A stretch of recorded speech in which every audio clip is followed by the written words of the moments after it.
Do you know?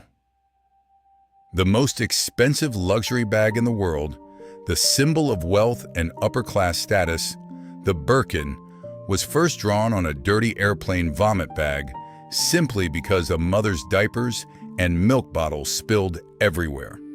Most people think Jane Birkin is the embodiment of freedom, of passion, and boundless bohemian beauty. The immortal muse of Serge Gainsbourg, the woman who made all of Paris fall in love, the symbol of seduction and rebellion. But they were wrong. Behind that radiant smile was a girl who was once so insecure that she hid her eyeliner pencil under her pillow every night, afraid her husband would wake up and see her real face. Behind those hot love songs was a mother who had to bury her own biological daughter. Behind the glittering halo were silent struggles, nights of crying alone, and pain that money and fame could not heal. Glamorous on the outside, but tragic underneath. Jane Birkin is not a fairy tale about a lucky star. It is the story of a woman who dared to live authentically, dared to feel pain, and dared to grow old in the secret world of old money families, where people usually choose to hide their pain rather than face it. And today, for the first time, you will hear the whole truth, the story behind the legend of Jane Birkin. She was born on December 14, 1946, in Marylebone, London, into a family that had an extremely glamorous appearance of British high society during its golden age. Her father, David Birkin, was a lieutenant commander in the Royal Navy and a brave spy who had risked his life supporting the French resistance during World War II. Her mother, Judy Campbell, was a celebrated stage star who had once been the muse of the legendary composer Noel Coward. Glamorous on the outside but tragic underneath, Jane grew up in the upscale Chelsea neighborhood, surrounded by sparkling cocktail parties and houses filled with antique books. Yet inside the little girl's heart was a nameless loneliness. In the secret world of old money families, where everything seemed wrapped in fame and abundance, Jane still always felt out of place. While attending boarding school at Upper Chine on the Isle of Wight, she was frequently mocked by her friends for her skinny figure and lack of feminine curves. The other children called her half boy, half girl. Those mocking words echoed throughout her childhood years, making Jane always feel that something was wrong with her body, that she was never feminine enough. That insecurity was so deep that she longed to be as beautiful as the supermodel Jean Shrimpton, but mocked herself as only a terrible version of the idol. To cope with those unbearable psychological pressures, from the age of 16, Jane began taking sleeping pills, a silent and persistent habit that would follow her throughout her entire life. Money and a prestigious background could not protect you from the silent struggles within your own young soul. Although she always doubted that the camera lens could love her, Jane still decided to throw herself into the arts to seek recognition. At 17 years old, during an audition for the musical Passion Flower Hotel, she met John Barry, the renowned composer behind the classic scores of the James Bond film series. John was already 30 years old and extremely successful, while Jane was just a naive young girl. Despite her father's objections, Jane married him at the age of 18. That glamorous marriage quickly became a source of deep insecurity. Jane loved John to the point of worship, but she was always terrified that he would find her ugly. She called her own eyes tiny little pig eyes, and always hid an eyeliner pencil under her pillow every night. If her husband woke up in the middle of the night, she would secretly use it to put on makeup because she didn't dare let him see her bare face while sleeping. That insecurity even pushed her to accept the shocking nude scenes in the 1966 film Blow Up, just to prove to her husband that she had enough courage. The price of privilege is sometimes the utter loneliness right in the arms of the person you love. Happiness shattered quickly when she realized she was the last person to know about the painful truths in her own home. After their first daughter, Kate Barry, was born in 1967, the marriage began to crack due to John's coldness and affairs. There were nights Jane stayed awake waiting while her husband was busy with pleasures outside. One night, when John admitted he had cheated with her own friend, Jane fell into a state of panic and extreme pain. She smashed eggs in the kitchen, hurt herself, and tried to drink wine to forget the pain. At the age of 21, Jane Birkin found herself standing in the middle of London with a broken heart, a small child in her arms, no money, and forced to return to live with her parents. But instead of collapsing, she made a daring decision. She packed her bags, carried little Kate to Paris to audition for the film slogan, even though she didn't know a single word of French. During the audition, Jane sobbed uncontrollably because she was so stressed and didn't understand the dialogue, but it was precisely that fragile and pitiful appearance that moved the filmmakers and earned her the leading role. And that was also the moment fate brought her to Serge Gainsbourg, the man who would completely change her life. The first meeting between Jane and Serge was not romantic like in the movies. If anything, it was a disaster that began with a mistaken name. Serge was then 40 years old, an arrogant, difficult artist who was still suffering after being abandoned by Brigitte Bardot. He showed a contemptuous, rude attitude and openly looked down on the clumsy English girl who couldn't speak French. In her nervousness, Jane accidentally called him ensopado de carne instead of Gainsbourg. That naive mistake made the atmosphere on set extremely tense, to the point that the director had to arrange a dinner so the two could make peace. At a nightclub in Paris that night, Jane did something no one expected. She pulled the frowning man onto the dance floor. Serge, a man who had never danced before, let the young girl lead him. The offbeat steps and bursts of hearty laughter afterward completely broke through the icy shell between them. The biggest turning point happened at the end of that night, in a hotel room, but not in the way people usually imagine. Serge had drunk too much and passed out as soon as he entered the room. Instead of getting angry or feeling abandoned, Jane felt it was one of the most romantic nights of her life, because she saw the sincerity and lack of calculation in the other person. From that moment on, they became an inseparable couple. Serge not only loved Jane, he also helped her love her own flaws. He took her to the Louvre Museum, pointed to the classical paintings to prove that her slender, graceful beauty was the true standard of art. Under Serge's guidance, Jane Birkin shed her heavy makeup and the habit of secretly applying eyeliner to appear with a bare face and naturally flowing hair. In 1969, Serge Gainsbourg created the song titled Je t'aime, moi non plus, a track that was originally written for his ex-lover Brigitte Bardot. Jane agreed to record it for a very everyday and jealous reason. She could not stand the thought of Serge being in the recording studio with another woman to perform those sensitive melodies. When the recording was finished, Serge took Jane to dinner at the restaurant of the Hôtel des Beaux-Arts in Paris and quietly asked the staff to play the song. Immediately, a strange atmosphere enveloped the entire space. Jane recalled that all the couples around them stopped talking, with knives and forks frozen in midair because they were so stunned by the raw moans and heavy breathing in the song.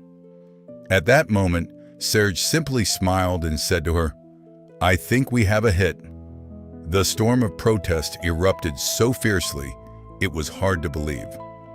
The BBC in Britain, radio stations in Italy, Spain, and Sweden immediately banned it for being too obscene. Even the Vatican publicly condemned it, but this unintentionally became a massive free advertising campaign that caused record sales to skyrocket. Serge even joked that the Pope was their best publicist. In Italy, the head of the record label that released the song had to go to prison for offending public morality. The song also set a strange record in Britain when it simultaneously occupied two different positions on the charts in October 1969, simply because the old label was so scared that it pulled the record from stores, forcing another label to immediately release it again. Jane suddenly became a symbol of freedom and rebellion, even though in reality, at that time, she was still just a shy English girl who was learning French through a tape recorder and was constantly bothered by paparazzi with rude questions about whether the sounds in the song were real. The relationship between Jane and Serge was not only about music, but also a series of dramatic arguments so intense that people could turn them into a movie right on the streets of Paris. They lived together in the famous house at 5B Rue de Verneuil, a place full of art pieces, and Serge's peculiar rules of living. Their life consisted of long nights of partying at fancy nightclubs until 3 or 4 in the morning, then coming home just in time to wake the children for school. One of the craziest events happened at Castel's nightclub. In a state of drunkenness and anger at being controlled by Serge, Jane watched him turn her wicker basket upside down and dump all her belongings onto the floor in front of everyone. Without yielding, Jane grabbed a cream cake and threw it straight into Serge's face. When Serge angrily ran out onto the street, Jane chased after him along the avenues of Paris. To prove her determination and desire to make up, she ran past him and jumped straight into the freezing Seine River in the middle of the night, while still wearing her expensive Yves Saint Laurent outfit. That jump completely changed the course of the argument. When the firefighters pulled Jane out of the water, Serge was extremely moved and worried, and all the previous anger vanished completely. They walked home together, soaked but laughing happily as if nothing had happened.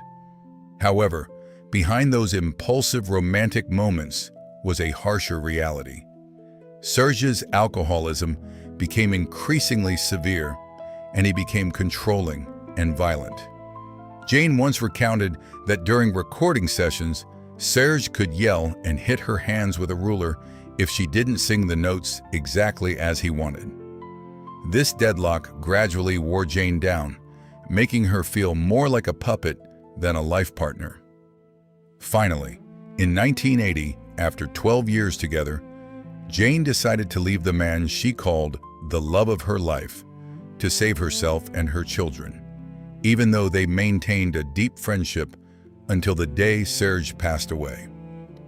In 1981, on a flight from Paris to London, Jane was upgraded to first class and sat right next to Jean-Louis Dumas, who was then the CEO of Hermès. When she tried to stuff her bag into the overhead compartment, everything inside, from her daughter Lou's milk bottle and diapers to notebooks and documents, spilled out all over Mr. Dumas. Jane did not hesitate to complain to the stranger that she could never find a leather bag that was both stylish and spacious enough to hold all the belongings of a busy mother. Right on that flight, Jean-Louis Dumas took an airplane vomit bag and, together with Jane, began sketching the ideal bag. Jane requested that the bag be larger than the Kelly bag, with convenient compartments and a flap so that items would not fall out when moving. 1 year later, the first Hermès Birkin bag was born. Although the bag later became a symbol of wealth with a value that could reach hundreds of thousands of dollars, Jane Birkin treated it in the most ordinary way possible. She only ever owned one Birkin bag at a time, using it until it was worn out before replacing it with another. To her, the bag was just a practical item. She covered it with stickers, attached Lucky Charms with strings, wrote her children's names on the inside, and even let her children draw freely on the expensive leather. She left Serge Gainsbourg's arms and began living with director Jacques Doyon, her new partner. Because he hated anything cumbersome, he deliberately drove over and crushed the legendary wicker basket that she carried everywhere. That action not only destroyed an object, but was also Jacques' way of forcing Jane to shed her old image and step into a completely new direction in her career. During their 13 years together, this was also the period when she felt stronger, no longer relying on any man's shadow. Jane had found someone who did not want her to be a muse, but wanted her to become a real actress. Jacques Doyon saw the revolutionary authenticity in Jane and gave her heavy psychological roles that no one had dared to try before. In the 1981 film La Fille Prodigue, instead of playing a beautiful girl for men to admire, Jane was asked for the first time to portray a woman who had mentally collapsed. This change moved her deeply because for the first time she felt truly respected by the industry. She received consecutive César Award nominations for her roles in La Pirate, proving that her talent went far beyond the size in her old songs.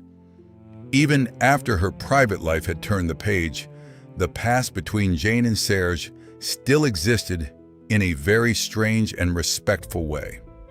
In 1982, when Jane gave birth to her third daughter, Lou Doyon, Serge was not jealous at all.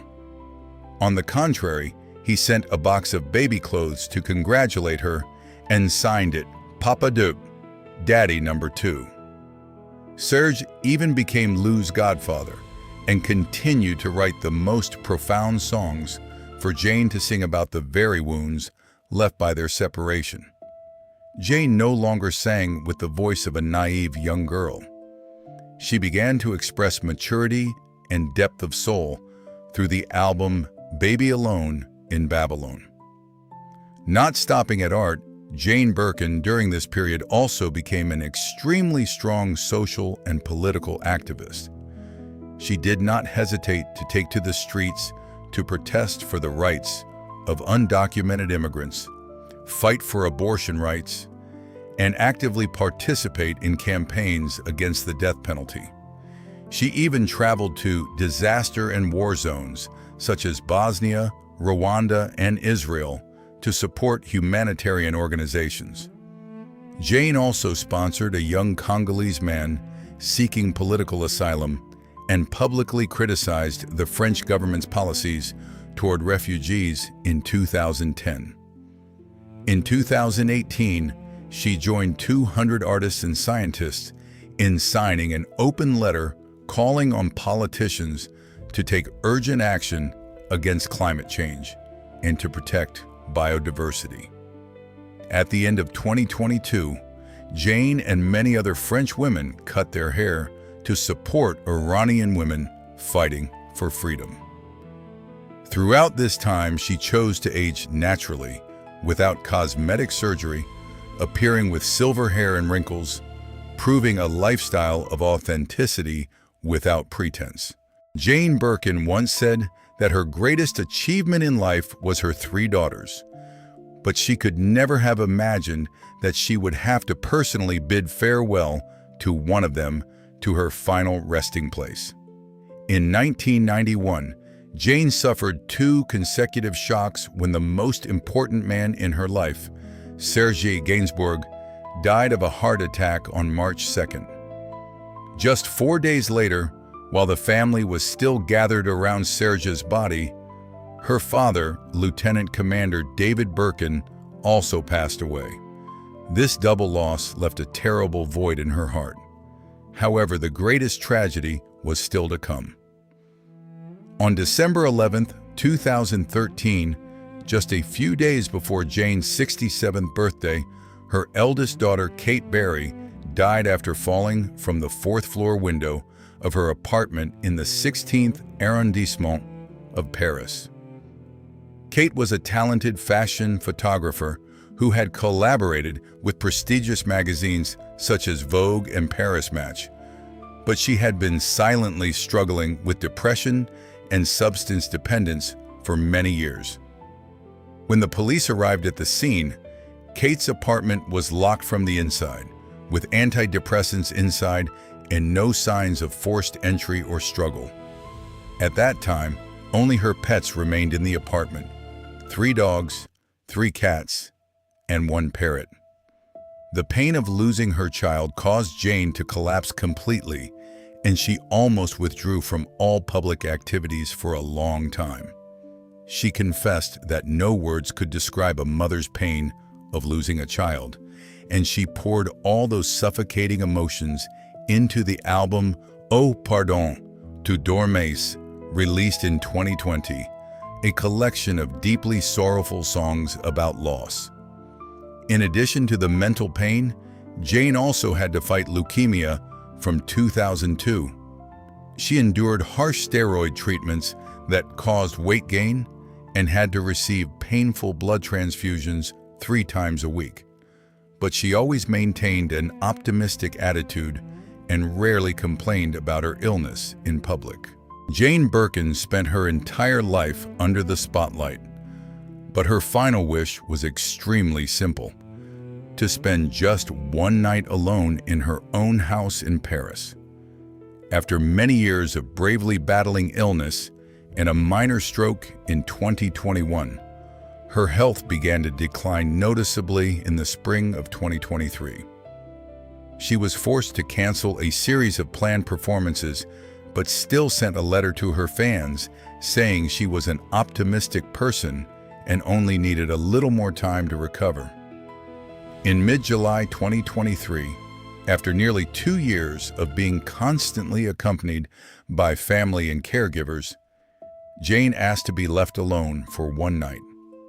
On the morning of July 16, 2023, the caregiver entered and discovered that Jane Birkin had passed away peacefully in her sleep at her home in Paris at the age of 76. Her funeral was held solemnly at Saint-Roch Church on July 24th, attended by France's First Lady Brigitte Macron and many leading stars such as Catherine Deneuve and Vanessa Paradis. Outside the church, thousands of fans gathered to watch the ceremony on large screens with infinite sorrow. Afterward, her body was cremated and the ashes were placed next to her daughter Kate Berry's grave at Montparnasse Cemetery, very close to where Serge Gainsbourg rests. In her honor, in December 2025, an old bridge crossing the Saint Martin Canal in Paris was renamed Passerelle Jane Birkin. The Hermès Birkin bag, named after her, continues to be a fashion icon, and the brand has committed to donating a portion of the proceeds from each bag sold to charitable funds, as agreed with her. Jane Birkin has left us, but she left behind a vast legacy of more than 70 films, 20 music albums, and most importantly, lessons about freedom, courage, and absolute honesty with oneself. She proved to the world that true beauty does not lie in perfection, but in the traces of a life fully lived with no regrets. Jane Birkin has passed away, but I often find myself wondering, among the countless shining women of the 20th century, why does her story touch our hearts so deeply? It is not because she was once Serge Gainsbourg's muse, nor because of the Birkin bag named after her. It is because she dared to live authentically in a world that always demands women to be perfect. In the secret world of old money families, where people hide their tears behind jewelry and polite smiles, Jane chose to stand outside. She dared to grow old with silver hair, dared to cry over the loss of her child in public, dared to cut her hair to support Iranian women, and dared to say no to her own name when she learned it was linked to animal suffering. She taught us that authenticity is the ultimate luxury that money cannot buy. I share with you, the women who are listening to this story, that there are nights when I sit writing about Jane with tears rolling down my face. Because in her, I see the reflection of so many of us. Girls who were once insecure about their bodies, who once sacrificed too much for love, who once strained to maintain a perfect appearance before the world, while inside were silent struggles no one knew about. Jane reminds us that we do not need to be perfect to be loved. We only need to dare to be ourselves. Her life is a gentle but powerful whisper. Live in such a way that when you look back, you will not regret having tried to become someone else. Whether you are a busy mother, a woman healing from the wounds of marriage, or a girl still searching for herself, Jane Birkin is smiling from somewhere and saying, you have the right to live authentically. If today's story touches a small corner of your heart, please leave Jane a like as a way for us to honor authenticity together. Please subscribe to the channel to continue the journey of discovering upper-class women who dared to live differently. And most importantly, please comment with one sincere sentence. What are you hiding and not yet daring to live authentically? Thank you for staying until the final seconds of this long video. We are not just watching a story. We are reflecting on our own lives together. See you in the next video. Jane Birkin will forever be a part of our hearts.